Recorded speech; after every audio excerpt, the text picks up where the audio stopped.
सोनम के घर फूलमती नाम की एक नौकरानी काम करती थी। उसके नए नक्श बहुत सुंदर थे, बस रंग से वो काली थी। एक दिन, सोनम दीदी, आप कितनी सुंदर है और इतनी गोरी भी। काश मैं आपके जैसी गोरी होती। अरे लेकिन देख ना, कितनी मोटी हूँ मैं। मुझे तो पड़ोस की रानी अच्छी लगती है। देखने में गोरी, नैन नक्श अच्छे और दुबली भी कितनी सुंदर लगती है। फूलमती के मन में सोनम की बात घर कर जाती है। वो सोचती है कि उसे नहीं पता था कि सोनम को भी अपने से शिकायत होगी। अरे फूलमती, ये क्या किया? सब्जी में इतना तेल। वैसे भी मैं इतनी मोटी हूँ, ये खाना खाकर तो कभी जिंदगी में पतली नहीं हो पाऊंगी। अरे दीदी, मैं तो आपकी जैसी होती तो कोई शिकायत ही ना थी। गोरी गोरी। अरे गोरी ही तो हूँ, खुद को तो देख। तेरे नैन नक्श, तेरा पतला शरीर। फूलमती, कोई भी खुश नहीं है इस दुनिया में अपने रंग रूप को लेकर। किसी का कुछ न कुछ छूटा ही हुआ है। हाँ दीदी, लेकिन काली तो काली ही होती है ना। अरे शायद तू नहीं समझेगी। काश मैं भी रानी की तरह होती। अच्छा चल, आज रानी खाने पर आ रही है तो कुछ अच्छा बना लेना। तभी वहाँ रानी आ जाती है। रानी दुबली पतली गोरे रंग की महिला होती है। दोनों सहेलियां बैठकर गप्पे मार रही होती है कि वहाँ फूलमती खाना लेकर आती है। अरे रानी दीदी, आप कितनी सुंदर है। काश मैं आप ही की तरह होती तो कितना अच्छा होता। शुक्रिया फूलमती, लेकिन तुम्हारे नए नक्श तो बड़े ही तीखे हैं।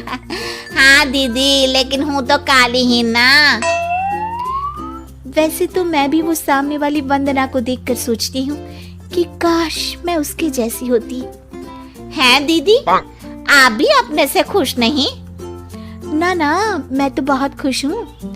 बस जरा लंबाई, काश मेरी लंबाई वंदना जैसी होती तो कमाल हो जाता।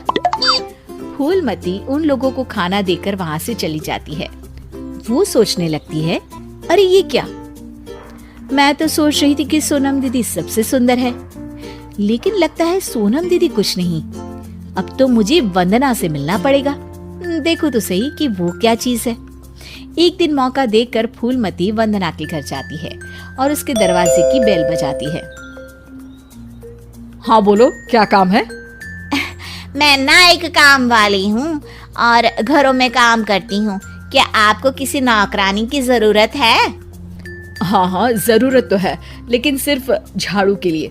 वो क्या है कि पोछा मैं खुद लगाती हूँ, जिससे मेरी फिगर मेंटेन रहती है। दीदी, एक बात बोलूं, आप कितनी परफेक्ट हैं। मतलब आप में तो कोई कमी ही नहीं है। सुंदर शरीर, लंबी हाइट, गोरा रंग। काश ना दीदी मैं आपके जैसी होती। शुक्रिया, लेकिन मैं भी परफेक्ट नहीं हूँ। ओह, ये क्या दीदी, आप क्या बोल रही हैं? ऊपर वाले ने तो आप में कोई कमी रखी ही नहीं है। अरे तू उस दीपिका को जानती हो ना? कैसी बात कर रही हो दीदी? वो कहानी हर घर की हीरोइन ना? हाँ हाँ वही।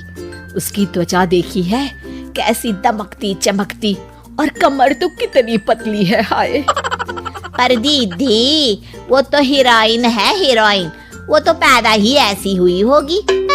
हाँ वही तो, उसको तो भगवान ने ही ऐसा बनाया होगा, सुंदर, चमकता और दमकता। फूलमती सोचने लगती है, अरे ये क्या? आकांक्षाओं का कोई अंत ही नहीं है। कोई खुश नहीं है खुद से। हर किसी को किसी और जैसा दिखने की चाह है। अब तो किसी ना किसी तरह दीपिका से मिलने जाना होगा, लेकिन कैसे? फूलमती एक दिन दीपिका के घर जाती है, जहाँ उसका बॉडीगार्ड दरवाजा खोलता है। कौन हो तुम और यहाँ क्यों आई हो? मैं ना मैडम से मिलने आई हूँ, कोई बात करनी थी। अरे चलो चलो यहाँ से, ये कोई धर्मशाला नहीं है जो बात करने के लिए आ गई मैडम से। तभी वहाँ दीपिका आ जाती है। अरे भैया आने दो, फैन होगी मेरी। फूलमती दीपिका के पीछे पीछे उसके घर के अंदर चली जाती है। मैडम, आप तो इतनी सुंदर हो जैसे कि कोई गुड़िया। हाय हाय, त्वचा तो ऐसी जैसे कि मोम। मैडम, काश मैं आपकी जैसी होती।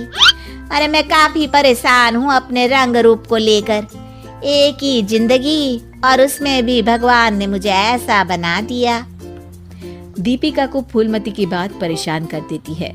वो उसे पास बिठाती है और फिर कहती है, देखो, मैं भले ही सुंदर हूँ, लेकिन उसे बरकरार रखने के लिए मुझे बहुत मेहनत करनी पड़ती है। मतलब मेहनत क्यों और कैसे? मैं खाने पीने में हर वो चीज नहीं खा सकती जो तुम खा सकती हो।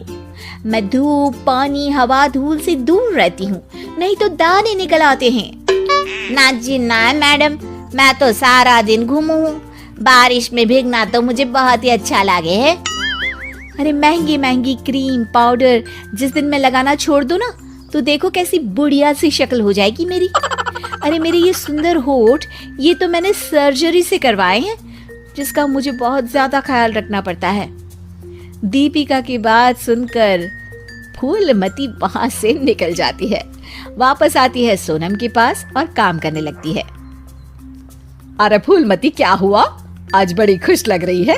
हमेशा तो परेशान सी रहती थी, अब किसके जैसा लगने की चाह है? किसी की तरह नहीं दीदी, भगवान ने तो मुझे बहुत ही अच्छा बनाया है। मेरे जैसे नैन, नक्श और काया हर किसी को नहीं मिलती। मुझे ना तो कोई महंगी क्रीम लगानी पड़ती है और ना ही खाने पीने में कोई परहेज करना पड़ता है। मौसम कोई भी हो, मैं तो पूरे मजे लेती हूँ। ना धूल से प्रॉब्लम और ना ही डॉक्टर के चक्कर।